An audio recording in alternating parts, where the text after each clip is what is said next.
Hello बच्चों, welcome to lecture 11। हम लोग फ्रिक्शन पढ़ रहे थे। लास्ट लेक्चर जो लेक्चर 10 था उसमें हम लोगों ने क्या पढ़ा था, बहुत इंटरेस्टिंग कॉन्सेप्ट पढ़ा था। हम लोगों ने टू ब्लॉक सिस्टम को सॉल्व करना सीखा था, ठीक है। उसमें हम लोगों ने एक एक चीज़ को समझा था कि कैसे ब्लॉक्स एक साथ मूव करेंगी, कैसे अलग अलग मूव करेंगी, ये सब हम लोगों ने समझा था। और हम लोगों ने एक क्वेश्चन भी सॉल्व करा था। इस लेक्चर में बच्चों हम लोग उसी को कंटिन्यू करने वाले हैं। हम लोग कुछ और क्वेश्चन सॉल्व करेंगे ताकि आपकी अंडरस्टैंडिंग बढ़ जाए, ठीक है। लास्ट वाला जो क्वेश्चन सॉल्व कर रहा था वो इस केस का था कि भाई दोनों ब्लॉक एक साथ कंबाइंड मूव कर रही हैं, दोनों चिपक कर एक साथ चल रही हैं। आज हम लोग उसी के एक दो क्वेश्चन सॉल्व करेंगे। और वो जो मैंने आपको दो तीन और कंडीशन बताई थी कि अलग अलग मूव कर रही हैं, लोअर ब्लॉक रेस्ट पर है, उस पर भी क्वेश्चन सॉल्व करेंगे। ताकि देखो, इतना सब सॉल्व कर लोगे तो आपके कॉन्सेप्ट ज़्यादा क्लियर हो जाएंगे, ठीक है। बहुत सिंपल टाइप के क्वेश्चन है बच्चों। आप लोगों ने इतना ज़्यादा डिटेल में कॉन्सेप्ट समझ लिए हैं कि आपको अब परेशानी नहीं होगी। क्या कह रहा है क्वेश्चन यहाँ पर, क्वेश्चन 2, क्वेश्चन 1 लास्ट वाले लेक्चर में था। For the figure shown M A is equal to 10 kg, M B is equal to 15 kg, F is equal to 90 newton, find the acceleration of the two blocks and the frictional force between them. अब obvious सी बात है, यहाँ पर ए और B दो block दे रखी हैं, फोर्स बी पर लगाई जा रही है। ए और बी के बीच में कोफिशिएंट ऑफ फ्रिक्शन 0.4 दे रखा है, बी और ग्राउंड के बीच में 0.2 दे रखा है। अब यहाँ एक चीज़ अच्छी है कि बी और ग्राउंड के बीच में जो कोफिशिएंट ऑफ फ्रिक्शन है वो दे रखा है, तो आपको और अंडरस्टैंडिंग हो जाएगी। यानी कि अब ये स्मूथ नहीं रह गया। लास्ट वाला जो क्वेश्चन हमने सॉल्व करा था उसमें ग्राउंड स्मूथ था, ठीक है। तो यहाँ पर भी फ्रिक्शन आ जाएगा। और एक चीज़ अच्छी है कि यहाँ पर फ्रिक्शन की सिर्फ एक ही वैल्यू दे रखी है, तो आपको म्यू एस और म्यू के दोनों को कंसिडर करने की जरूरत नहीं है, ठीक। सबसे पहला काम बच्चों, ऐसे टाइप के क्वेश्चन में हम लोग क्या करते थे, सबसे पहला काम तो हमें यही करना है कि नॉर्मल रिएक्शन सारी पता कर लेनी है। ए वाली नॉर्मल रिएक्शन हो जाएगी N1, बी वाली मान लेते हैं N2 है, और यहाँ पर इसको μ1 मान लो, इसको μ2 मान लो, ठीक है। ये हम लोग कर चुके हैं। अब यहाँ पर मास ऑफ ए दे रखा है 10 kg, तो N1 की बच्चों जो वैल्यू होगी वो क्या होगी भाई, ए का वेट एम ए इंटू जी, ये सब हम लोग पता कर चुके हैं, पहले ही समझ चुके हैं। एम है हमारा 10 और जी की वैल्यू 10 ले लो, तो ये वैल्यू 100 न्यूटन आ जाएगी कि नहीं, बिल्कुल आ जाएगी। उसी तरह से N2 कितना आ जाएगा, N2 आ जाएगा M A plus M B into G. क्या दोगे सर, बिल्कुल आ जाएगा। ये वैल्यू आ जाएगी 10 प्लस 15 25 इंटू 10, ये वैल्यू आ जाएगी 250 न्यूटन। आ जाएगी कि नहीं, बिल्कुल आ जाएगी। अब बात आएगी कि बच्चों ये तो हम लोगों ने निकाल लिया, अब हमें सबसे पहला स्टेप क्या होता था, सबसे पहला स्टेप होता था ये पता करना कि भैया ये ब्लॉक का मोशन होगा भी कि नहीं। तो उसके लिए हम क्या करेंगे, स्टेप वन क्या था हमारा, स्टेप वन था हमारा कंबाइंड एफबीडी। कंबाइंड एफबीडी कैसे बनाएंगे भाई, हम लोग दोनों ब्लॉक दिखा दी और इन पर दोनों ब्लॉक पे जो फोर्सेस लग रही हैं बाहर से, बी पर एक फोर्स एफ लग रही है, और दोनों ब्लॉक का जब कंबाइंड एफबीडी बनाओगे तो बी और ग्राउंड के बीच में जो फ्रिक्शन है वो भी दिखेगा। अब यहाँ पर ये बात आती है, इस फ्रिक्शन की वैल्यू को हम लोग F2 मान लेते हैं, ठीक है। F2 यानी कि सरफेस 2 के लिए, ये सरफेस 1 मान लो, ये सरफेस 2 मान लो। ये समझ गए क्या दो सर, इतना तो आप बता चुके हो, ये हमें समझ में आ गया। अब बच्चों ये बताओ, ब्लॉक बी मूव तभी करेगी ए के साथ जब इस 90 न्यूटन की वैल्यू बी और ग्राउंड के बीच में जो मैक्सिमम फ्रिक्शन की वैल्यू है उससे ज़्यादा होगी। ये हम लोग समझ भी चुके थे। तो पहले हमें क्या करना पड़ेगा, बी और ग्राउंड के बीच में जो मैक्सिमम फ्रिक्शन है, लिमिटिंग फ्रिक्शन, उसकी वैल्यू निकालनी पड़ेगी और देखना पड़ेगा वो है कितनी। अगर एफ की वैल्यू उससे ज़्यादा है तभी ये आगे मूव करेगी, वरना नहीं करेगी। तो ये जानने के लिए हम क्या करेंगे, एफ L2 निकालेंगे। FL2 का मतलब हो गया लिमिटिंग फ्रिक्शन एट सरफेस 2। वो बच्चों वैल्यू कितनी होगी, वो होगी μ2 इंटू N2। μ2 की वैल्यू बच्चों कितनी है, μ2 की वैल्यू है 0.2 और N2 हम लोग निकाल चुके हैं, ये है 0.2 और N2 कितना निकाला है, 250 निकाला है। ये वैल्यू आ जाएगी आपकी 50 न्यूटन। आ जाएगी कि नहीं, कह दोगे सर बिल्कुल आ जाएगी। और अब आपको दिख भी रहा है कि अप्लाइड फोर्स कितनी है, सिंस अप्लाइड फोर्स है 90 तो वो FL2 से ज़्यादा है, लिमिटिंग फ्रिक्शन की फोर्स से ज़्यादा है। इसका मतलब ये इतनी सफिशिएंट फोर्स है कि ये दोनों को मूव करा देगी। अब हमें वो सब बाद में देखना है कि दोनों एक साथ चलेंगे कि नहीं चलेंगे, वो सब बात की बात है। तो यानी कि यहाँ क्या है, बॉडी या ब्लॉक्स, बॉडी मत लिखो यहाँ पर, ब्लॉक्स विल मूव, ठीक है। इतना हो गया। अब दूसरा काम क्या करते थे बच्चों हम लोग, दूसरा काम ये करते थे कि हम कंबाइंड एफबीडी से कॉमन एक्सेलरेशन निकालते थे। हम मान लेते थे कि दोनों ब्लॉक एक साथ मूव कर रहे हैं, अभी ये नहीं पता कि करेंगे कि नहीं, हम मान लेते थे ऐसा। तो हम यहाँ पर क्या लिखने जा रहा हूँ मैं, स्टेप टू क्या है, स्टेप 2 है कि let AC is combined acceleration, combined acceleration. ठीक, तो अब हमें क्या करना है, कंबाइंड एफबीडी बनाना है। कंबाइंड एफबीडी हम लोग जैसे पहले ड्रॉ करा था वैसे ही बना देंगे। यहाँ पर ए, ये हो गया बी, और ये जितनी भी फोर्सेस हैं, एक तो ये F इज इक्वल टू हो गया आपका 90 न्यूटन, और यहाँ पर जो फोर्स है बी और ग्राउंड के बीच में F2 की वैल्यू अब कितनी है, हमें पता चल गया कि मोशन हो रहा है, तो इसका मतलब है फ्रिक्शन तो यहाँ पर है, और वो वैल्यू कितनी होगी, वो वैल्यू बच्चों यहाँ पर होगी, क्योंकि आपको यहाँ अलग अलग म्यू एस और म्यू के तो दे नहीं रखे, तो यहाँ पर F2 की वैल्यू जो होगी F2 वो हो जाएगी FL2। ठीक है, वही ले लो वैल्यू, म्यू इंटू एन, हर जगह वही लेनी है। अब क्योंकि यहाँ पर अलग अलग दे नहीं रखा है ना, तो वही ले लो। ये कितनी आ रही, 50 न्यूटन आ रही कि नहीं, तो ये बच्चों वैल्यू हो जाएगी आपकी 50 न्यूटन। अब यहाँ पर कॉमन एक्सेलरेशन क्या है, ये ए सी, पूरी ब्लॉक का सिस्टम का जो एक्सेलरेशन ए सी है, तो यहाँ पर net force in x direction, अगर मान लो ये वाली डायरेक्शन एक्स है, तो क्या हो जाएगा, mass into common acceleration. F x direction में फोर्स कौन कौन सी है, 90 और माइनस का 50, क्योंकि 50 अपोजिट जा रहा है, is equal to total mass of the system क्या है, 10 + 15 इंटू ए सी।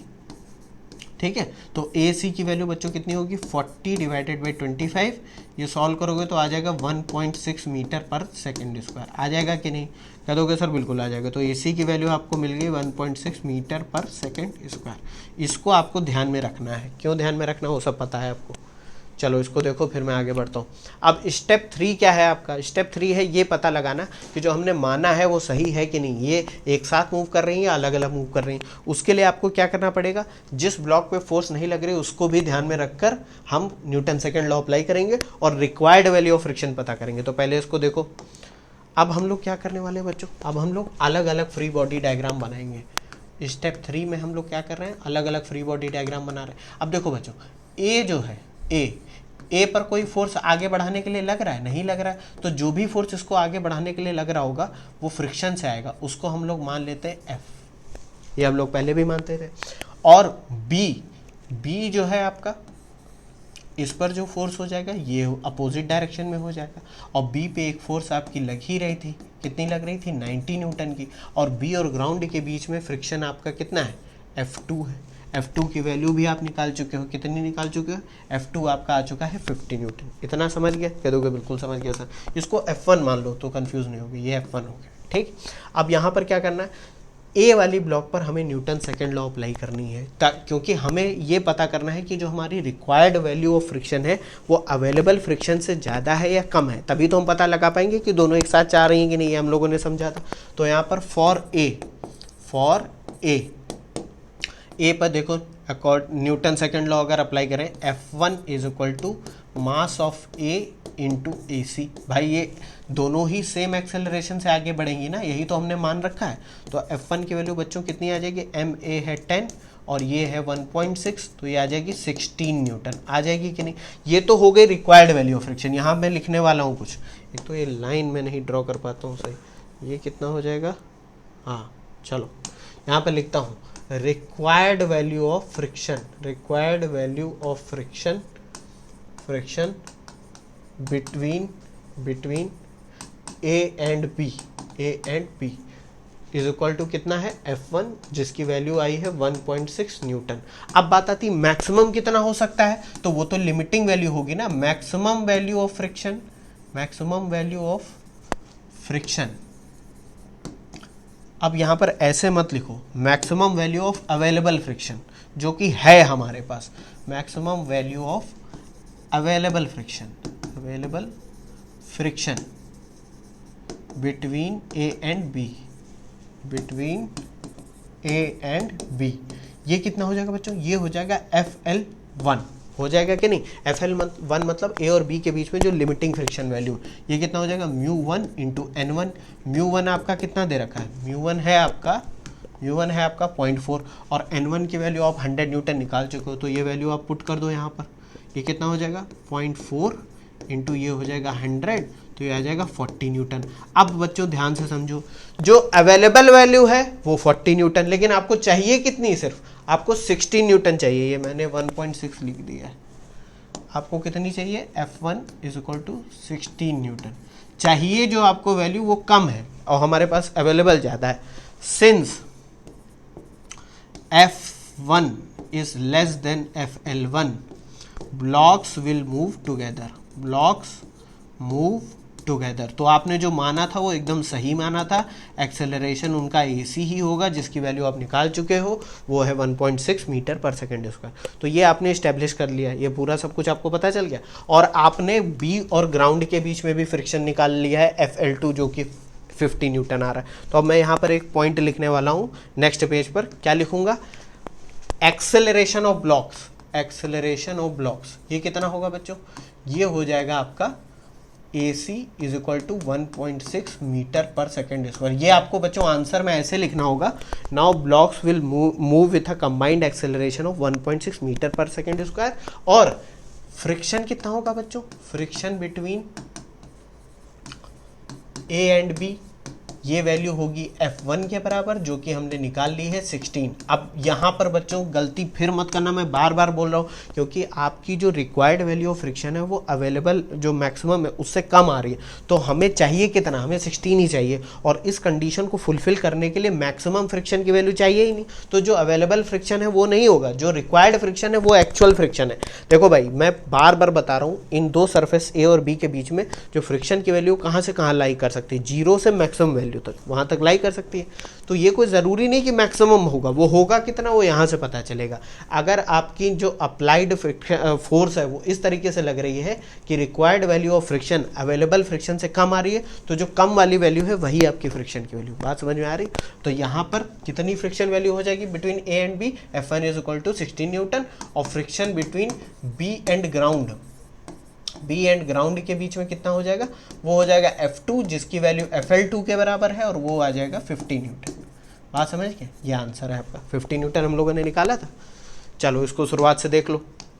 ये क्वेश्चन कितना आसान था, इसमें कुछ ज़्यादा आपको करना नहीं पड़ा, बस मैंने समझाने के लिए यहाँ पर क्या करा है, यहाँ पर दोनों कोफिशिएंट ऑफ फ्रिक्शन ले लिए, A और B के बीच में, B और ग्राउंड के बीच में। चलो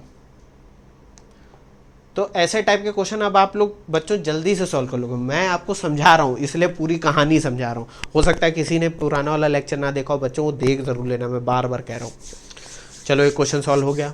अब मुझे आपसे 1 मिनट के लिए एक बात कर लेता हूँ। बात ये कर लेता हूँ बच्चों कि जब भी कोई कॉन्सेप्ट पढ़ा करो तो उसको पढ़ने के बाद ये मत सोचा करो कि आप पढ़ लिए हो बस एक ही बार में आपको आ जाना चाहिए।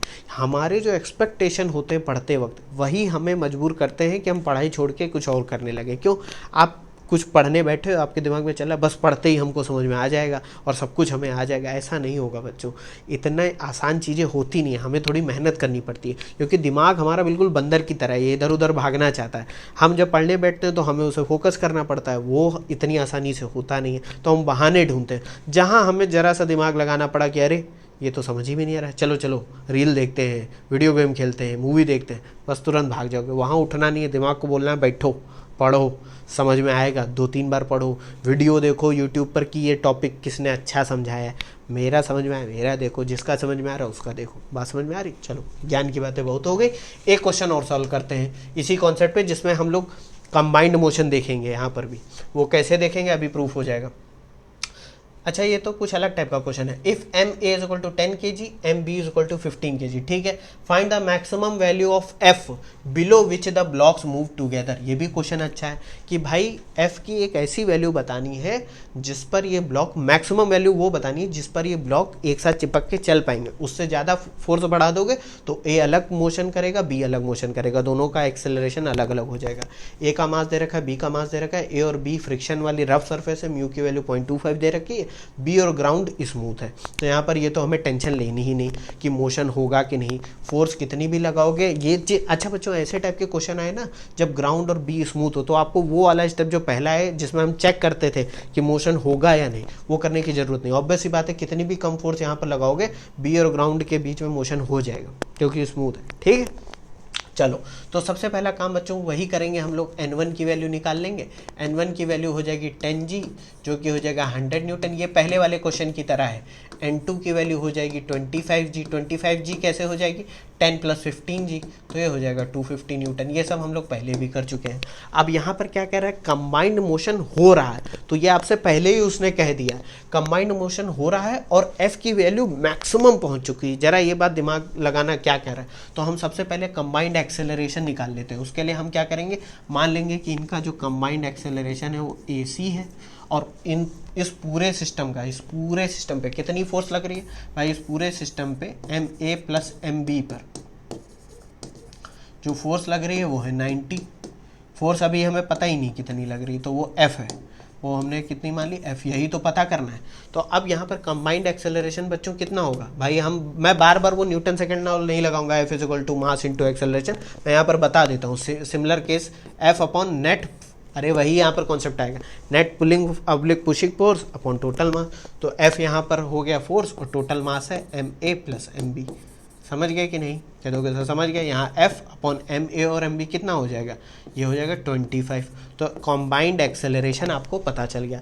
अब देखो हम लोग दूसरा स्टेप क्या करते थे कि जिस ब्लॉक पर फोर्स नहीं लग रही उस पर ज़्यादा ध्यान देना है हमें, तो हम क्या करेंगे, B का फ्री बॉडी डायग्राम अब मैं डायरेक्ट बच्चों बना के दिखाता हूँ, क्योंकि ये सब हम लोग कर चुके हैं पहले। अब देखो A का जब फ्री बॉडी डायग्राम बनाओगे, मैं यहाँ बनाता हूँ, इस पे फोर्स इस डायरेक्शन में चल रही। अब B अगर आगे बढ़ रहा है, हमने मान लिया कंबाइंड एक्सेलरेशन AC है जो कि क्वेश्चन में भी दे रहा है, तो B पर ऐसी कौन सी फोर्स है जो उसको आगे लेके जाएगी, कोई फोर्स ऐसी नहीं दिख रही, वो फोर्स होगी फ्रिक्शन की फोर्स। तो B पे फ्रिक्शन आगे की तरफ लगेगा, A पे फ्रिक्शन पीछे की तरफ लगेगा, उसको हम F मान लेते हैं। ये बच्चों न्यूटन सेकंड लॉ से आप समझोगे तो जल्दी आसानी से डायरेक्शन बता दोगे, वरना ये सोचने बैठ जाओगे कि A आगे बढ़ना चाहता है इसलिए फ्रिक्शन पीछे की तरफ, B A के रिस्पेक्ट में वहीं रहना चाहता है इसलिए फ्रिक्शन आगे की तरफ, ऐसे भी सोच सकते हो जो आपको आसान लगे। ठीक है, चलो, तो B पे फ्रिक्शन की फोर्स क्या हो जाएगी, इस डायरेक्शन में हो जाएगी। कंबाइंड एक्सेलरेशन AC इस डायरेक्शन में हो रहा है, तो यहाँ पर अगर हमें न्यूटन सेकंड लॉ लगाऊं तो F is equal to mass of B into AC, ये हो जाएगा कि नहीं, कह दोगे हो जाएगा सर, बिल्कुल हो जाएगा। मास ऑफ B कितना दे रखा है, 15 ही तो दे रखा है, कितना दे रखा है 15, इंटू AC की वैल्यू आपने कितनी निकाली है, F अपॉन 25। तो ये वैल्यू बच्चों कितनी आ जाएगी, ये आ जाएगी 3F अपॉन 5 आ जाएगी कि नहीं, 5 3 ज़ा 5 5 ज़ा 15। तो आपको क्या पता चल गया, आपको रिक्वायर्ड वैल्यू पता चल गई, रिक्वायर्ड फ्रिक्शन कितना होना चाहिए, 3F/15। अब हम लोग एक चीज़ और देख लेते हैं, हमें क्या पता है कि भाई मैक्सिमम अवेलेबल फ्रिक्शन कितना होगा, maximum available friction between A and B, आपको भी पता है वो कितना होगा, वो होगी लिमिटिंग वैल्यू ऑफ फ्रिक्शन जो कि होगी म्यू इंटू N1। अब भाई म्यू की वैल्यू कितनी दे रखी है, देखो म्यू की वैल्यू दे रखी है 0.25 और N1 कितना आया है आपका N1 है 100 न्यूटन, तो ये बच्चों वैल्यू आ जाएगी 25 न्यूटन आ जाएगी कि नहीं, कह दोगे सर बिल्कुल आ जाएगी। अब क्वेश्चन में कह ही रहा है कि भाई ब्लॉक कंबाइंड मूव कर रही है, तो यानी ये वाली condition, since blocks are moving together,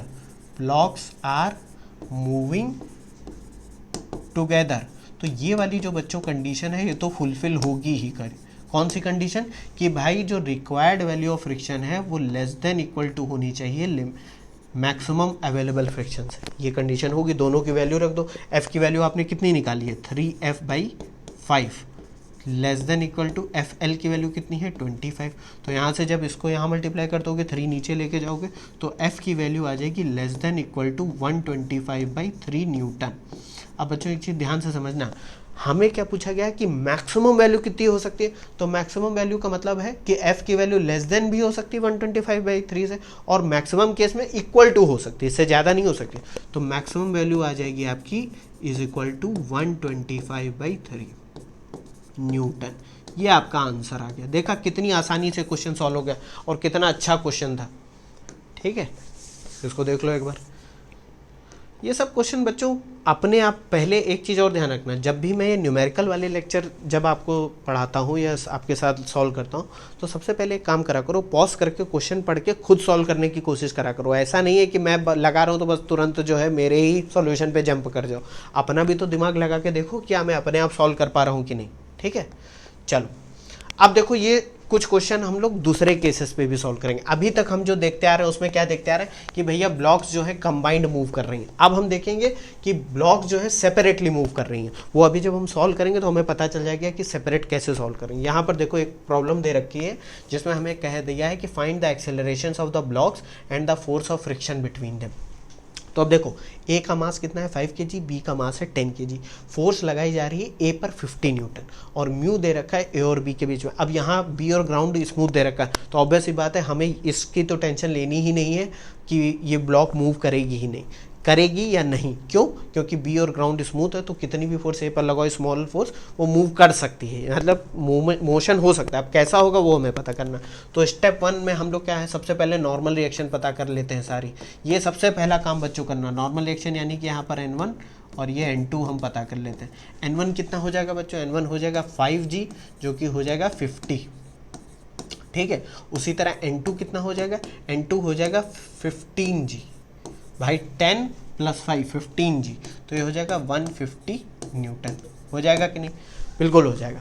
अब सबसे पहला काम क्या करना है, कंबाइंड एफबीडी बना के हमें कॉमन एक्सेलरेशन निकालना है, कंबाइंड एक्सेलरेशन। तो हम मान लेंगे कि ये दोनों ब्लॉक कंबाइंड मूव कर रही हैं, यही तो हम लोग करते हैं। तो स्टेप 1 क्या है? स्टेप 1 है हमारा कंबाइंड एक्सेलरेशन निकालना। इन दोनों का मास बच्चों देखो कितना है, इन दोनों का मास है टोटल 5 + 10 15 kg। मैं आपको समझाने के लिए ऐसे ड्रॉ करा दे रहा हूँ। और इस पर फोर्स बाहर से कितनी लग रही है? 50 न्यूटन। और कोई फोर्स तो दिख नहीं रही भाई, ए और बी के बीच में फ्रिक्शन हमें दिखाना नहीं, क्योंकि वो दोनों इंटरनल फोर्स हो जाएगी। बी और ग्राउंड के बीच में कोई फ्रिक्शन है नहीं, स्मूथ है, तो सिर्फ 50 न्यूटन है। तो यहाँ पर कंबाइंड एक्सेलरेशन जो आएगा वो क्या हो जाएगा? Force upon mass 50/15। तो ये वैल्यू बच्चों को कितनी आ जाएगी? 3.33 आ जाएगी ना, 3.33 मीटर/सेकंड²।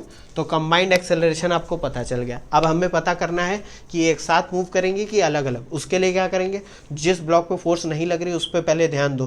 तो बी वाले पर, जैसे इससे पहले वाले क्वेश्चन पे करा था, बी वाले पर हम लोग क्या करेंगे, न्यूटन का सेकंड लॉ अप्लाई करेंगे। इसको देखो फिर आगे बढ़ते हैं।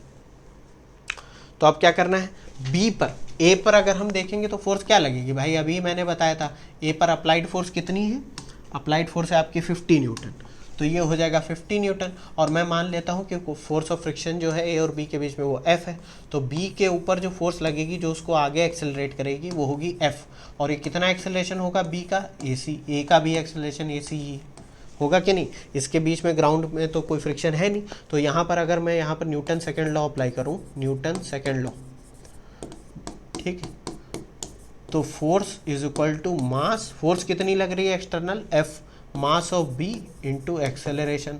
मास ऑफ बी कितना है आपका? 15 ही तो है, और एक्सेलरेशन कितना आ रहा है? 3.33। तो ये कितना हो जाएगा?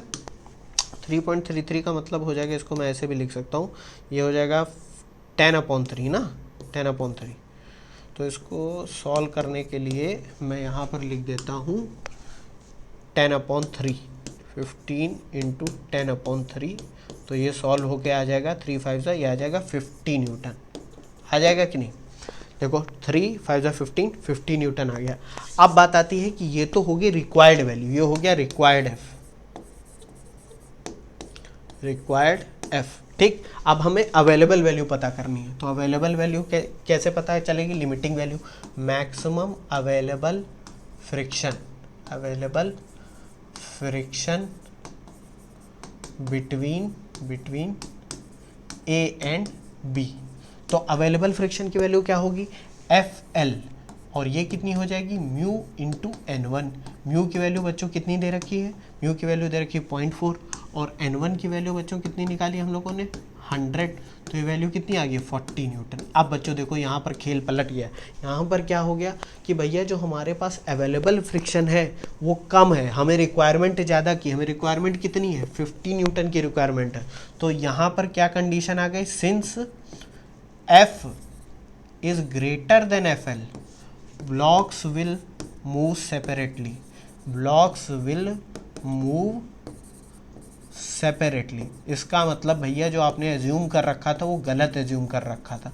तो अब हमें ये तो पता चल गया कि वो अलग अलग मूव करेंगे। अब हमें क्या निकालना है? एक्सेलरेशन और फोर्स ऑफ फ्रिक्शन। बात समझ गए? तो इसको देखो पहले, फिर मैं अब अलग अलग, जब आपको पता चल जाए कि ऐसा होगा तो आप अलग अलग इनका FBD बनाओगे, और आपको फ्रिक्शन फोर्स भी पता होगी। कैसे पता होगी?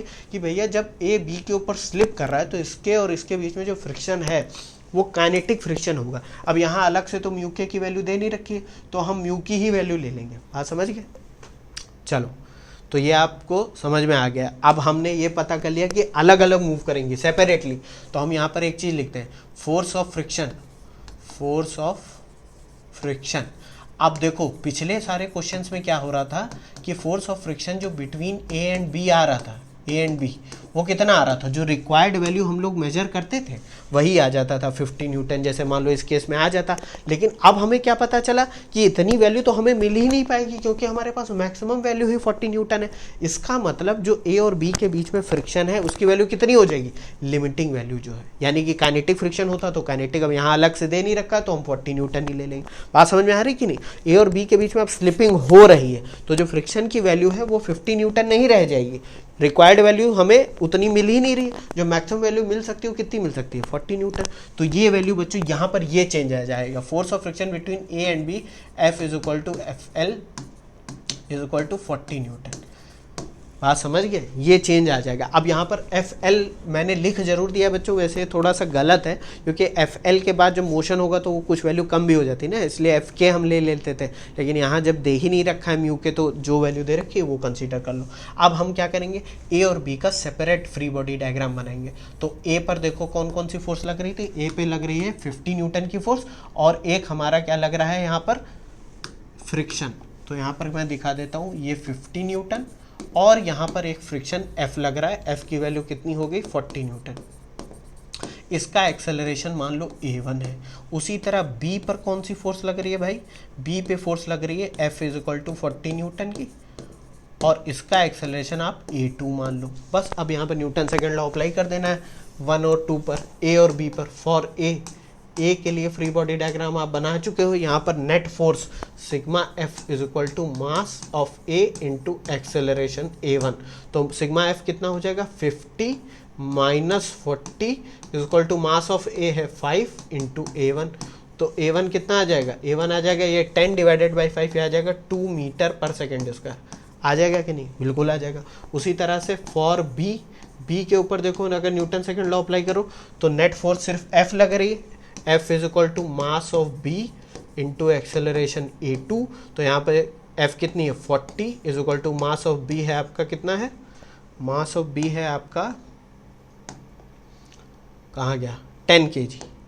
तो ये आ जाएगा 10 इंटू A2, तो ये आ जाएगा A2 is equal to 4 metre per second square. ये आपका आंसर है। ठीक, कितना आसान क्वेश्चन था ये। इसमें बस एक चीज़ बदल गई थी कि जब भैया मोशन अलग अलग हो रहा है तो जो friction between A and B है वो रिक्वायर्ड वैल्यू ऑफ फ्रिक्शन नहीं होगी, वो जो एक्चुअल मैक्सिमम वैल्यू हो सकती है, क्योंकि उसके बाद ही तो कुछ ऐसा हो गया कि वो दोनों स्लिप होने लगे, वो वैल्यू आ जाएगी। बात समझ गए। और फोर्स ऑफ फ्रिक्शन भी मैं अभी लिख दूंगा, इसको देख लो एक बार शुरुआत से। तो हम लोगों ने आंसर में क्या क्या निकाल दिया, A1 निकाल दिया, A2 निकाल दिया, और फोर्स ऑफ फ्रिक्शन में कहीं लिख दूँ, चलो ये तो लिख ही दिया। Force of friction between A and B इतना है, बी एंड ग्राउंड के बीच में निकालना नहीं, वो तो स्मूथ है। ठीक है, तो ये क्वेश्चन भी भाई सॉल्व हो गया। अब एक बच्चों ये वाला क्वेश्चन समझ लेते हैं। एक तीसरा केस मैंने क्या बताया था कि lower block is at rest, मतलब कुछ ऐसा केस दे रखा होगा कि लोअर ब्लॉक आपकी मूव ही नहीं कर रही है। तो आपको ये ऐसे बैठ मत जाना कि लोअर ब्लॉक मूव नहीं कर रही, इसका मतलब ऊपर वाली भी नहीं मूव करेगी, ऐसा नहीं है। अगर ऊपर वाली ब्लॉक पे फोर्स लग रही तो ऊपर वाली हो सकता है मूव कर जाए। बात समझ रहे हो? इस क्वेश्चन को बच्चों ध्यान से समझना। यहाँ क्वेश्चन क्या कह रहा है, 2 blocks A and B of masses 5 kg and 10 kg placed as shown in figure. If block A is pulled with 50 Newton, find out the accelerations of A and B. If coefficient of friction between A and B is 0.5, between B and ground is 0.4। तो यहाँ पर बच्चों मान लेते हैं μ1 की value जो दे रखी है वो कितनी दे रखी है 0.5, और ग्राउंड और इसके बीच में जो μ2 की वैल्यू दे रखी है वो दे रखी है 0.4। बात समझ गए। अब सबसे पहले तो हमें यही चेक करना है कि क्या मोशन पॉसिबल है, क्योंकि यहाँ पर अब बी और ग्राउंड के बीच में फ्रिक्शन आ गया। तो सबसे पहला काम क्या करेंगे, सबसे पहले हम N1 और N2 ये सब कैलकुलेट कर लेते हैं। तो N1 देखो पिछले वाले क्वेश्चन की तरह यहाँ पर भी 5G और ये हो जाएगा 50 न्यूटन, और N2 हो जाएगा आपका 15G यानी कि 150 न्यूटन। हो जाएगा कि नहीं, बिल्कुल हो जाएगा। और हम लोग एक काम और करेंगे, लिमिटिंग फ्रिक्शन की भी वैल्यू हम लोग निकाल ही लेते हैं। तो FL1 की जो वैल्यू हो जाएगी वो हो जाएगी μ1 इंटू N1 यानी कि 0.5 इंटू N1 हो जाएगा 50, तो ये कितनी आ जाएगी 25 न्यूटन। ठीक है, उसी तरह से FL2 की वैल्यू बच्चों क्या आ जाएगी μ2 इंटू N2। μ2 कितना है आपका 0.4 इंटू N2 है 150 न्यूटन, तो ये आ जाएगा, ये कितना आ जाएगा 60 न्यूटन, 60 न्यूटन आ जाएगा। बात समझ रहे हो? तो आपने सारी वैल्यू पता कर ली। अब हमें क्या करना है, ये चेक करना है कि मोशन पॉसिबल है कि नहीं। तो उसके लिए कंबाइंड एफबीडी बनाते हैं, इसको देख लो एक बार, देख लिया। चलो अब ए और बी पर कंबाइंड जब एफबीडी बनाओगे तो कौन कौन सी फोर्सेस दिखाओगे भाई? ऑब्वियस ही बात है कि एक फोर्स ए पर जो लग रही है, कितनी लग रही थी? 50 न्यूटन, ये तो दिखाओगे ही। और बी और ग्राउंड के बीच में भी आपका एक फ्रिक्शन है, फ्रिक्शन F2 मान लेते हैं, ठीक है। वो हमें नहीं पता कितना होगा, अभी मान लेते हैं F2 है, ठीक। अब एक बात देखो, limiting friction between ground and B कितना है? FL2 60 न्यूटन है। और आपकी अप्लाइड फोर्स जो F है वो कितनी? 50 न्यूटन है। Since F is less than FL2, block B will not move. A का भी हमें नहीं पता, बी तो नहीं मूव करेगी, ऑब्वियस ही बात। अरे खुद देखो ना, ए और बी जब आपने फोर्स 50 न्यूटन ही लगाई है, हमें रिक्वायर्ड इतनी तो फोर्स होनी चाहिए ना कि बी और ग्राउंड के बीच में जो फ्रिक्शन है उसको ओवरकम कर दे। लेकिन आपको लगा रहे हो 50 न्यूटन चाहिए 60 न्यूटन से ऊपर, तो ये ब्लॉक बी तो मूव नहीं करेगी, तो ब्लॉक बी रेस्ट में आ गई। अब बात आती है कि मूव क्या करेगा भाई? मूव करेगी ब्लॉक ए सिर्फ आपकी मूव करेगी। और अब आपको ये सब अवेलेबल फ्रिक्शन और ये सब निकालने की जरूरत नहीं। ऑब्वियस ही बात है कि ब्लॉक बी रेस्ट पे ए मूव कर रही है, तो ए के ऊपर फ्रिक्शन जो लगेगा वो कौन सा होगा? देखो बच्चों, क्या मैं बताना चाह रहा हूँ ये ध्यान से समझना। यहाँ पर अब आपको इस पर न्यूटन सेकेंड लॉ लगाने की जरूरत ही नहीं, ये तो रेस्ट में होगी ना। ए पर जो फोर्स लग रही है वो कितनी लगेगी? 50 न्यूटन। और ए पर जो यहाँ पर फ्रिक्शन की वैल्यू लगेगी F1 की वैल्यू आप FL1 ले लेना, क्योंकि यहाँ पर अलग से काइनेटिक फ्रिक्शन की वैल्यू दे नहीं रखी है। तो आपको 0.5 इंटू N1 जो आपने कैलकुलेट करा है 25 न्यूटन, यही वैल्यू आप ले लो। तो ये कितनी हो जाएगी? 25 न्यूटन। बात समझ में आ रही है कि नहीं? मैं बताना क्या चाह रहा हूँ, देखो ध्यान से समझना। जब ब्लॉक बी आपकी रेस्ट में आ गई, 50 न्यूटन आपके ए के ऊपर लग रहा है, तो सबसे पहले तो आपको यही पता करना है क्या ए वाली भी मूव कर रही है कि वो भी रेस्ट में? ए वाली मूव करेगी। क्यों? क्योंकि ए और बी के बीच में जो मैक्सिमम फ्रिक्शन है वो कितना है? देखो ए का अगर मैं फ्री बॉडी डायग्राम बनाऊँ तो कैसे बनेगा? देखो यहाँ पर मैं छोटा सा बना के दिखाता हूँ। ए पर इस डायरेक्शन में फोर्स लग रही है और अपोजिट डायरेक्शन में यहाँ फ्रिक्शन आ रहा है। अब ऑब्वियस ही बात है कि अगर इस फोर्स की वैल्यू इस फ्रिक्शन से ज़्यादा होगी तो ये मूव कर जाएगी।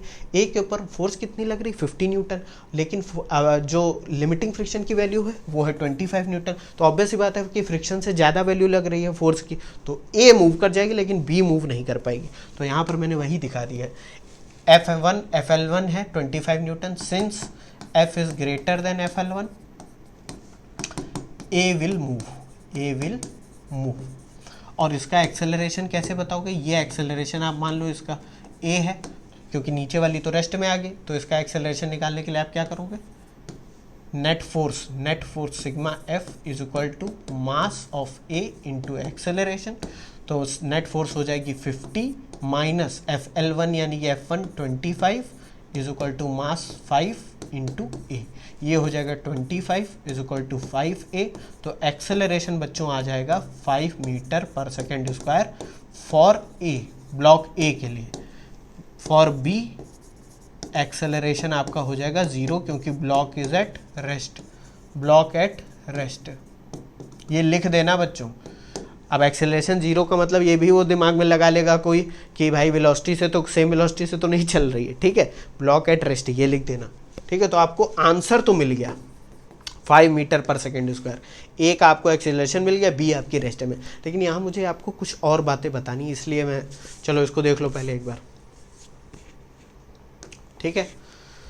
तो ये क्वेश्चन बहुत आसान था, इसमें कुछ ज़्यादा था नहीं। मुझे आपको एक बात ये बतानी है कि मान लो आपसे क्वेश्चन पूछ ले what is the value of friction between A and B, तो वो तो आप बता दोगे क्योंकि ए स्लाइड कर गई है, तो जो वैल्यू ऑफ फ्रिक्शन है वो काइनेटिक फ्रिक्शन, अभी यहाँ अलग दे नहीं रखा, तो म्यू इंटू एन 25 न्यूटन की वैल्यू होगी। लेकिन बी और ग्राउंड के बीच में फ्रिक्शन, देखो ये पूछा नहीं गया है, मैं आपको समझाने के लिए कुछ बातें बताना चाहता हूँ, ध्यान से समझना।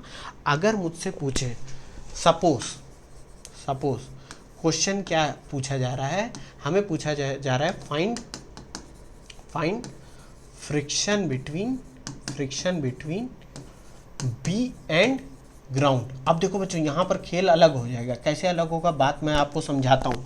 बी पर कौन कौन सी फोर्सेस लग रही हैं।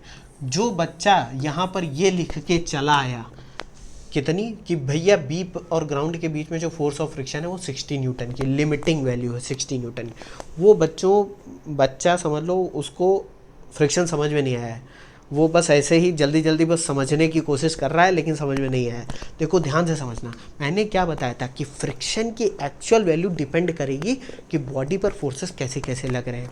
अगर इतनी फोर्सेस लग रही हैं कि वो उसको on the verge of slipping पे लेके जाए, तब तो म्यू इंटू एन के बराबर होगी वैल्यू, वरना उससे कुछ कम होगी, जीरो और मैक्सिमम वैल्यू के बीच में कहीं होगी।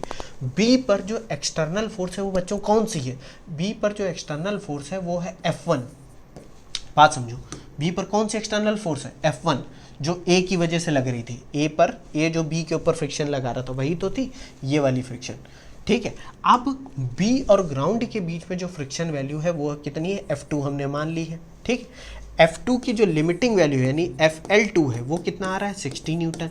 लेकिन F1 आप निकाल चुके हो, F1 कितनी है? 25 न्यूटन। तो एक बात बताओ बच्चों, अगर आप 60 न्यूटन आंसर लिख दोगे ये वाला तो गलत होगा ही होगा, क्योंकि इसके अकॉर्डिंग न्यूटन सेकंड लॉ क्या कहती है कि ब्लॉक आपकी रेस्ट पे है तो नेट सम ऑफ फोर्सेस कितनी होनी चाहिए? 0। अगर आप यहाँ पर डायरेक्ट F2 को FL2 लिख के चले आए यानी 60 newton mu into N calculate करके चले आए तो आंसर तो गलत हो गया ना बच्चों। क्यों गलत हो गया? समझो बात को, ये maximum value of friction between B and ground है, लेकिन जो एक्चुअल है वो कितनी होगी? ऊपर वाली फोर्स कितनी है? F1। और मैंने बताया था कि किसी सरफेस पे वैल्यू कितनी आएगी फ्रिक्शन की, अगर वो लिमिटिंग वैल्यू ऑफ फ्रिक्शन नहीं है तो अप्लाइड फोर्स के बराबर, क्योंकि रेस्ट में है ना। Since block is at rest, since B is at rest, F2 will not be equal to FL2, F2 will be equal to F1। क्यों? क्योंकि न्यूटन सेकेंड लॉ कहता है since net sum of forces 0 होनी चाहिए अगर block rest पे, तो applied force F1 तो उतनी ही लगनी है, वो चेंज नहीं होगी क्योंकि वो A से लग के आ रही है, तो F1 तो उतनी ही लगेगी। B और ग्राउंड के बीच में मैक्सिमम हो सकती थी 60 न्यूटन, लेकिन क्योंकि ब्लॉक रेस्ट में है इसलिए ये वैल्यू जो फ्रिक्शन की है F2 वो F1 के बराबर होगी, और F2 की वैल्यू कितनी हो जाएगी बच्चों? 25 न्यूटन। बात समझ गए कि नहीं? ये बच्चों गलती बहुत बच्चे करते हैं, वो ये नहीं समझते हैं कि कंडीशन ऑफ फ्रिक्शन कैसी है। मैं शुरुआत से बता रहा हूँ, जब भी ऐसे क्वेश्चन है एक चीज़ दिमाग में रखनी है कि कंडीशन ऑफ फ्रिक्शन कैसी है। बी अगर रेस्ट में है तो कुछ भी हो जाए नेट सम ऑफ फोर्सेस 0 होंगी, उसके हिसाब से फ्रिक्शन निकालना है। बात समझ रहे हो? अगर फ्रिक्शन की वैल्यू लिमिटिंग फ्रिक्शन की वैल्यू से कम आ रही है तो आंसर वही होगा आपका। बात समझ गए? अगर फ्रिक्शन की वैल्यू लिमिटिंग फ्रिक्शन की वैल्यू से ज़्यादा आ रही है तो आंसर क्या होगा? लिमिटिंग फ्रिक्शन वाली वैल्यू या काइनेटिक फ्रिक्शन वाली वैल्यू अगर वो दे रखी होगी। ये बात बच्चों कहीं नोट बना के लिख लेना कि कंडीशन ऑफ फ्रिक्शन जाननी, अगर स्लिपिंग हो रही है तो काइनेटिक फ्रिक्शन, रेस्ट में है तो वैल्यू कुछ भी हो सकती है, वो 0 से लेकर मैक्सिमम वैल्यू। वो हमें कैसे पता चलेगा कि एक्सटर्नल फोर्सेस कितनी लग रही है बॉडी में। बात समझ गए? तो ये सब आप लोग को मैं 50 बार बता चुका हूँ, इसलिए ताकि आप गलती मत करो। ये सारे क्वेश्चन बच्चों आप नोट कर लेना। क्यों? क्योंकि ये क्वेश्चन आपको कॉन्सेप्ट समझा रहे हैं, ठीक है। तो ये आपको समझ में आ गया। ये वाला क्वेश्चन लोअर ब्लॉक रेस्ट में है। एक क्वेश्चन बच्चों ये भी है, ये अलग से मैंने एक क्वेश्चन बना दिया है ताकि आपको कंफ्यूज ना हो। ये सेंजर एक बुक है उससे मैंने लिया है। यहाँ पर मैंने देखो फोर्स दोनों ब्लॉक पे दिखा दिया है। कह दो सर कोई दिक्कत नहीं, दोनों ब्लॉक पे दिखा दो उसमें, ताकि आप कंफ्यूज ना हो कि भाई दोनों ब्लॉक पे लगेगा तब क्या हो जाएगा। कोई टेंशन नहीं बच्चों, दोनों ब्लॉक पे लग रहा है, लगने दो। यहाँ पर सबसे पहले हम लोग क्या कर लेते हैं, जो जो चीज़ें हमें निकालनी होती है वो सब निकाल लेते हैं। N1 निकाल लेंगे, N2 निकाल लेंगे। दोनों ब्लॉक का मास दे रखा है 2 kg और 3 kg। μ2 की वैल्यू, अब यहाँ पर μ1 इसको मान लिया है, ठीक है। तो एक काम करता हूँ, जैसे हम लोगों ने समझा था वैसे ही लिखते हैं इसको, वरना कन्फ्यूज़ हो जाओगे। पता चला कह दोगे सर ये क्या बताने लगो, ये μ1 मान लो, ये μ2 मान लो। अब ठीक है, अब बिल्कुल ठीक है। अब यहाँ पर क्या करेंगे हम लोग बच्चों, समझो। सबसे पहले N1 निकाल लेंगे। N1 कितना है आपका? 2G हो जाएगा। 2G का मतलब 20 न्यूटन हो जाएगा, बिल्कुल हो जाएगा। N2 की वैल्यू कितनी हो जाएगी? 3 + 2 5G हो जाएगी, तो ये 50 न्यूटन आ जाएगा। कह दोगे सर बिल्कुल आ जाएगा।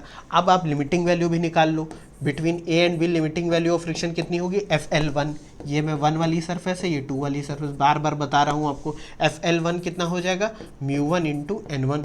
μ1 है आपका 0.2, N1 है आपका 20, तो ये वैल्यू आ जाएगी 4 न्यूटन, ठीक है। उसी तरह से FL2 कितना आ जाएगा? μ2 × N2। μ2 कितना है आपका? 0.1 और N2 है आपका 50 न्यूटन, तो ये वैल्यू कितनी आ जाएगी? 5 न्यूटन आ गई। तो सारी आपको फ्रिक्शन की वैल्यू पता चल गई और नॉर्मल रिएक्शन पता चल गई। अब हमें सबसे पहले चेक करना है कि under the action of these forces whether the motion is possible और नॉट। तो इसके लिए क्या करेंगे, सबसे पहला स्टेप कंबाइंड एफबीडी बनाएंगे। इसको देखो मैं कंबाइंड एफबीडी फिर बनाता हूँ।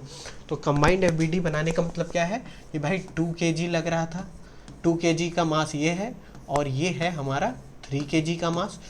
इन दोनों का कंबाइंड जब हम एफबीडी बनाएंगे तो हमें क्या क्या दिखेगा, हमें कौन कौन सी फोर्सेस दिखने वाली हैं, जो एक्सटर्नल लग रही हैं वो तो दिखेंगी ही। कौन कौन सी फोर्सेस है, 2 पे लग रही है 5 न्यूटन, 3 पे लग रही है 10 न्यूटन, तो ये तो होंगी ही होंगी। और 3 kg और ग्राउंड के बीच में एक फ्रिक्शन आएगा F2, ठीक है F2। पहले मैं FL2 नहीं दिखा रहा हूँ क्योंकि वो वैल्यू कुछ भी हो सकती है, अभी हमें पता करना है ना। तो अब देखो net sum of forces, external forces कितनी है, देखो सिग्मा F। एक्सटर्नल फोर्सेस की बात कर रहा हूँ बच्चों, मोशन की बात कर रहा हूँ, एक्सटर्नल फोर्सेस, ठीक है। वो कितनी हो जाएंगी बच्चों, ध्यान से समझना, ये हो जाएगी 10 + 5 यानी कि 15 न्यूटन। ये दोनों ही फोर्सेस लग, अभी मैं पूरे सिस्टम की बात कर रहा हूँ, तो पूरे सिस्टम पे टोटल फोर्स कितनी लग रही, 15 न्यूटन। और limiting value of friction between B and ground या 3 kg एंड ग्राउंड क्या हो जाएगा, FL2 की वैल्यू क्या हो जाएगी, वो हो जाएगी μ2 × N2। ये वैल्यू हम कैलकुलेट कर चुके हैं, कितनी आ चुकी है, वो आ रही है हमारी 5 न्यूटन। तो इसका मतलब जो आप फोर्स लगा रहे हो टोटल, वो मोशन तो कराएगी। सिंस F, या ऐसे लिख दो, sigma F is greater than FL2, motion is possible, या मोशन इज पॉसिबल, ठीक है। मोशन पॉसिबल क्या, मोशन है ही, ये मत लिखना पॉसिबल, मोशन तो हो ही रहा है। Blocks are moving, blocks are moving. अब बस फिर वही सारी कहानी लगा देनी है कि ब्लॉक्स मूव कर रही है, तो हमें सबसे पहले क्या करना है, कंबाइंड एक्सेलरेशन निकालना है। अब बच्चे करते हैं गलती इसी में, इसलिए मैंने इस क्वेश्चन को अलग से लिया है। स्टेप 1 हमने देख लिया, स्टेप 2 में क्या है, हम इसका कंबाइंड एक्सेलरेशन निकालेंगे। कंबाइंड एक्सेलरेशन तो आप आसानी से निकाल दोगे, 2 kg है, ये 3 kg है, और आपको पता चल गया है कि जब मोशन हो रहा है तो F2 की वैल्यू कितनी हो जाएगी बच्चों, F2 की वैल्यू हो जाएगी FL2 के बराबर, या FK2 के बराबर होगी, मतलब काइनेटिक फ्रिक्शन। लेकिन जब हमने एक ही वैल्यू दे रखी, तो ये बार बार मैं बोल रहा हूँ, जो वैल्यू दे रखी उसको यूज़ करना, क्योंकि अब स्लिपिंग हो रही है तो ये हो जाएगी 5 न्यूटन। बात समझे कि नहीं, तो ये हो गई आपकी 5 न्यूटन। तो यहाँ पर लगेगी 5 न्यूटन, और ये सारी फोर्सेस कौन कौन सी लग रही हैं, ये है 5 न्यूटन, ये है 10 न्यूटन। तो अब कंबाइंड एक्सेलरेशन AC अगर हमें मान लूँ, तो इस पूरे सिस्टम पे कौन कौन सी फोर्स लग रही है, देखो पूरे सिस्टम पे फोर्स जो लग रही है वो एक 15 न्यूटन एक्सटर्नल फोर्स लग रही है, 5 + 10 15, और एक ये बैकवर्ड डायरेक्शन में फोर्स कौन सी लग रही है फ्रिक्शन की, 5 newton between 3 kg and ground. तो कॉमन एक्सेलरेशन नेट फोर्स क्या हो जाएगी, net force is equal to mass into acceleration AC। तो नेट फोर्स हो गई आपकी 15 माइनस का 5 is equal to total mass क्या हो जाएगा, 3 + 2 इंटू AC। तो AC की वैल्यू क्या आ जाएगी बच्चों, 10/5 यानी कि 2 मीटर पर सेकेंड स्क्वायर। तो आपको कॉमन एक्सेलरेशन या combined acceleration 2 metre per second square का मिल गया।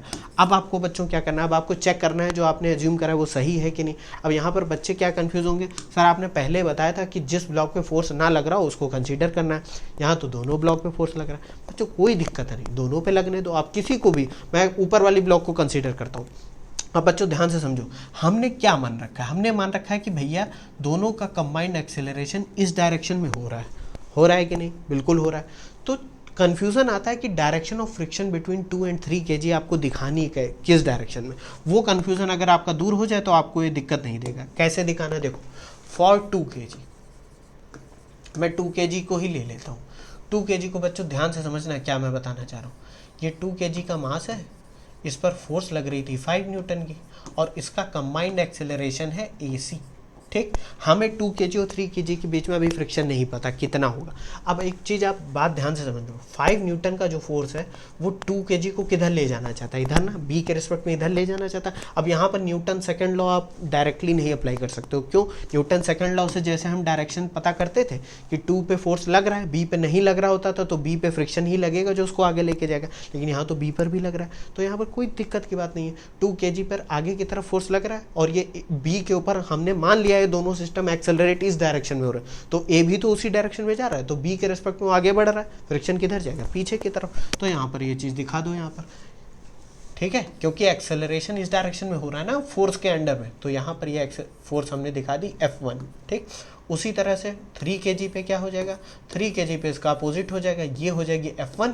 और क्योंकि अब मोशन हो रहा है तो ये वैल्यू जो F2 की है, F2 की वैल्यू हम लोग निकाल चुके हैं, F2 की वैल्यू 5 न्यूटन। तो एक आंसर तो हमें मिल गया है, बी और ग्राउंड के बीच में फ्रिक्शन जो होगा वो 5 न्यूटन होगा। और इस पर कितनी फोर्स लग रही है, 10 न्यूटन लग रही है। अब हमें क्या करना है, रिक्वायर्ड वैल्यू ऑफ फ्रिक्शन, ये मैं मान लेता हूँ कि required value of friction, required value of friction कितना है, रिक्वायर्ड वैल्यू ऑफ फ्रिक्शन ये है F1, ये हमें कैलकुलेट करनी है, मेजर करनी है। तो हम क्या करें, किसी एक पर मान लो 2 kg पर ही, फॉर 2 kg न्यूटन का सेकेंड लॉ अप्लाई कर दें। तो देखो बच्चों कौन कौन सी फोर्सेस हैं यहाँ पर, ये हो गई 5 न्यूटन की फोर्स, ये हमारा F1 हमें निकालना है, ये है 2 kg, और इसका कॉमन एक्सेलरेशन जो है AC की वैल्यू आप निकाल चुके हो, वो है 2 मीटर पर सेकेंड स्क्वायर। तो ये हो जाएगी 2 मीटर पर सेकेंड स्क्वायर। इस पर net force is equal to क्या हो जाएगा, net force is equal to mass into acceleration, mass of 2 kg into acceleration AC। Net force कितनी हो जाएगी, 5 minus F1 is equal to mass 2 into 2। F1 की value आपको निकालनी है, तो F1 कितना आ जाएगा यहाँ से, F1 आ जाएगा 5 minus 4 is equal to 1 newton. तो F1 की वैल्यू 1 न्यूटन आ गई। अब ये है required value of friction. Maximum available friction कितना है बच्चों, मैक्सिमम अवेलेबल फ्रिक्शन यानी लिमिटिंग फ्रिक्शन की force between 2 kg and 3 kg, available friction between 2 and 3 kg, ये है बच्चों आपका FL1, जो की वैल्यू कितनी है, FL1 की वैल्यू कितनी है, FL1 आपने निकाला था ना पहले, कहाँ गया, FL1 है आपका 4 न्यूटन। कितना है, 4 न्यूटन। तो ऑब्वियस सी बात है, क्या दिख रहा है कि जो रिक्वायर्ड वैल्यू है वो अवेलेबल वैल्यू से कम है। तो इसका मतलब ब्लॉक एक साथ मूव करेंगी, कंबाइंड मूव करेंगे। बात समझ गए, हमें रिक्वायर्ड कितनी चाहिए, 1 न्यूटन, और हमारे पास अवेलेबल ज़्यादा है 4 न्यूटन, तो दोनों कंबाइंड मूव करेंगे। Since F1 is less then FL1, therefore blocks will move together. ठीक है, कोई दिक्कत नहीं, F1 की वैल्यू लेस देन। अब यहाँ पर मैं क्या लिखूंगा, एक्सेलरेशन का आंसर क्या आ जाएगा, acceleration will be equal to AC, जो कि हो जाएगा 2 metre per second square. Force of friction between A and B, अब फोर्स ऑफ फ्रिक्शन कितनी होगी, force of friction between A and B, जैसे कि पहले हम लोग जानते हैं कि क्योंकि इसकी value less than limiting friction की वैल्यू आ रही है, तो जो वैल्यू आ रही है वही हमारा आंसर होगा, क्योंकि ब्लॉक्स टुगेदर चल रही है ना, तो मैक्सिमम वैल्यू नहीं पहुंचेगी, जितनी रिक्वायर्ड है वही वैल्यू होगी। तो F1 की वैल्यू कितनी हो जाएगी, 1 न्यूटन हो जाएगी। अगर स्लिप हो जाती तो वैल्यू लिमिटिंग होती, लेकिन अब तो टुगेदर चल रही। और F2 की वैल्यू तो हम लोग सबसे पहले निकाल चुके हैं। F2 की वैल्यू कितनी निकाली थी हम लोगों ने, कहाँ गई, F2 की वैल्यू निकाली थी 5 न्यूटन। ये क्यों, क्योंकि ब्लॉक B ग्राउंड के ऊपर स्लाइड कर रही है, तो F2 की वैल्यू होगी 5 न्यूटन। ये बच्चों आपका आंसर आ गया। ठीक है, तो यहाँ आपने 2-4 सिस्टम में भी सब कुछ सॉल्व करके देख लिया, कोई टेंशन नहीं बच्चों। बस आप कंफ्यूज इसमें मत होना कि फोर्स की डायरेक्शन, फ्रिक्शन की डायरेक्शन किधर लेनी। ब्लॉक इधर जा रही है, एक्सेलरेशन इधर हो रहा है, तो B के रिस्पेक्ट में, तो यहाँ पर फ्रिक्शन फोर्स पीछे की तरफ। जब एक डायरेक्शन दिखा दोगे तो दूसरा उसका अपोजिट हो जाएगा। बस इतना ही है, यहाँ पर टेंशन नहीं लेना है, एकदम तुरंत सॉल्व हो गए देखो क्वेश्चन। चलो बच्चों, इससे ज़्यादा 2 ब्लॉक सिस्टम में बच्चों आपसे कुछ पूछा नहीं जाएगा, और पूछा भी जाएगा तो आप इतना समझ चुके हो कि आप तुरंत सॉल्व कर दोगे। मेरी आपसे रिक्वेस्ट रहेगी कि इन क्वेश्चंस को एक बार, ये जो हमने 5-6 क्वेश्चन सॉल्व करें पिछले वाले लेक्चर और इसको मिला के हम लोग 5-6 क्वेश्चन सॉल्व करें, उनको एक बार आप खुद भी अपने आप सॉल्व करना, समझ भले गए हो फिर से सॉल्व करना। और अभी जो 1-2 डाउट आपके मन में आ भी रहे ना, वो हम लोग नेक्स्ट लेक्चर में 3 ब्लॉक प्रॉब्लम पढ़ेंगे। हालांकि सिलेबस में जनरली 2 ब्लॉक तक ही आता है, मैं 3 ब्लॉक इसलिए पढ़ाऊंगा ताकि जो 1-2 मन में डाउट आ रहे होंगे आपके मन में ना, वो भी आपके क्लियर हो जाएंगे। ठीक है बच्चों, थैंक यू, मिलता हूँ आपसे नेक्स्ट लेक्चर में।